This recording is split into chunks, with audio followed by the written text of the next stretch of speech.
Very concerning to us. We knew Appalachian State had really good players, and we knew they were playing their best basketball. Last week they played UT Arlington, had a great game, and again they could have won, and they really beat Texas State by 20 points. So this team had our full attention tonight. I thought we played a good game defensively, with the exception of fouling too much, especially in the first half. It's something we'll have to adjust.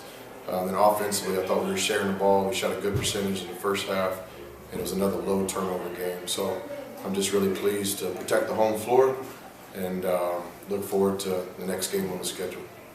Did you kind of see both sides of what you guys can be tonight? I mean, especially the good being last 6 minutes of that first half, and I'm sure in the second half there were some things that maybe you probably think you guys can clean up a little bit, right? Yeah, no question. I think but we're no different than any other team. You know, as competitors, you're always striving for 40 minutes of good basketball, and you never quite get there. Tonight, you know, without looking at the film, I would think we probably played 30 minutes about as well as we could. But it's where those 10 minutes, you know, the difference between being good and great is very, very difficult.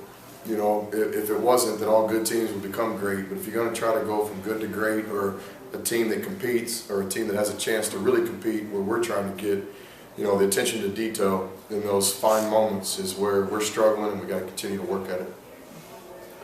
You guys played good for 30 minutes. Is that, I mean, obviously you want to do it for 40, but I mean, is 30 minutes pretty good, you think? Or I mean, is that kind of getting better, I guess, a little more, is closer to consistent than you have been, I think? Or? Well, I think tonight was the 16th game of the schedule, with 31 on the regular season, so we're at the halfway point. I would like to think that we could play, you know, better than we did tonight, more consistently.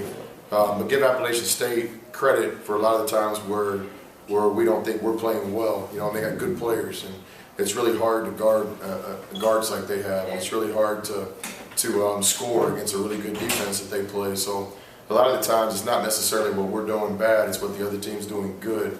And I thought that was the case tonight. I thought that Appalachian State is very difficult to guard, and I thought they played good team defense. So I'm just pleased to get the win. Last 6 minutes of that first half, I mean, was that kind of a hype tonight? I mean, it seemed like, you know, kind of on both sides, you guys were humming along pretty well there, right? Yeah, we talked about trying to start the game better and to finish each half better, and I thought we were 3 out of 4 tonight in that regard. A lot of it, you know, when you play a lot of depth like we do, sometimes it's hard for individual players to get into rhythms. What we're asking our guys to do is to play as hard as they can for 2 or 3 minutes, and then come out, get some rest, and go back in there. And some of our guys are still adjusting to this way to play. You know, a lot of teams play where a guy will get 10, 11 straight minutes of playing time, they get into rhythm. So sometimes I think our players press a little bit. That's up to us as coaches to try to make them feel more comfortable. I think a great example is Reese. You know, Reese is one of the best players I've ever coached. But sometimes he presses a little bit. He tries so hard to make the play instead of letting the game come to him. But he's just one example of many of guys that we're really counting on, that I think the more comfortable they get, the more they relax, the better they play, and the better our team is. Who gets the credit for locking down on Frank Eves? Well, I think team defense. You know, one person can't guard a guy like him. He's too talented. So we talked a lot about, you know, constantly being in the gaps and constantly having 2 or 3 guys on him, 3 sets of eyes on him at all times. And I thought for the most part we did a good job. Now he did what great players do. He just said, well, I want to get to the free throw line. And he really forced us to foul him. And I thought the officiating was good. I thought we were fouling. And so we gave him 10 free throws in the first half. That kind of stuff will get us one day if we don't fix it. So that was an adjustment in the second half. And I know he didn't get his normal minutes, but I thought we did do a better job not fouling in the second half. And just your thoughts on Jalen? You feel like he had a pretty good all-around game tonight, it seemed like? Yeah, Jalen made some plays on defense. He shared the ball a little bit, had a really good assist in front of our bench that I vividly remember.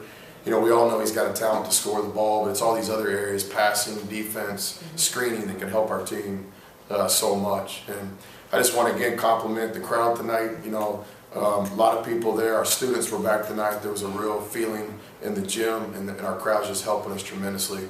And we look forward to getting back home after this next 3 on the road, and hopefully continuing to build something special here. But we are very appreciative of all the people in town, on campus, our students that are coming out and supporting our teams. We've got players in that locker room that have played here for 3, 4 years, and to hear those guys talk about it, that it's exciting, it's better than it ever has been here before. I just want to thank the community at Little Rock, and we really appreciate it. Thank you. Yeah, thanks guys.